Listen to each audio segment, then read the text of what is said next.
As a visual effects supervisor at Industrial Light and Magic, Pablo Helman works on a lot of big effects movies. From Ninja Turtles to Indiana Jones. His latest, Killers of the Flower Moon, directed by Martin Scorsese, tells the story of murder among the Osage Nation in 1920s Oklahoma. Who gets the oil?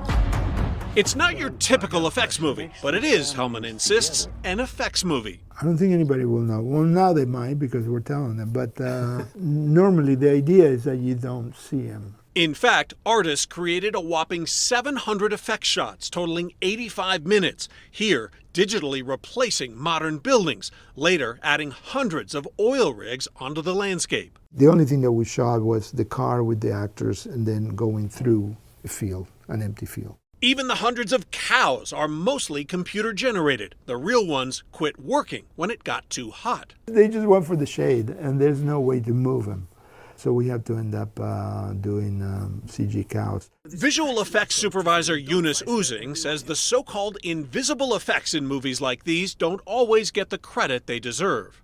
People are saying this movie was awesome because there was no CGI. His YouTube videos call out films that claim to have no visual effects at all.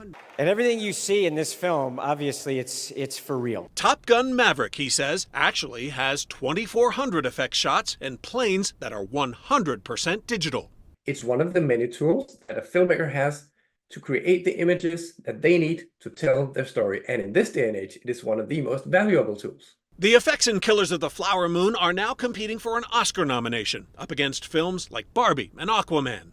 Just because it doesn't have lightsabers or infinity stones doesn't mean you put any less work into it. I'm not sure. Lightsabers are pretty cool. But yes, you're right. I mean, just because there's nothing flashy or sexy about it, that doesn't mean that it's not visual effects. Helman hopes the movie's effects get recognized at awards time, but he says if the audience doesn't notice, that means they did their job exactly right. Clayton Sandell, Scripps News, San Francisco.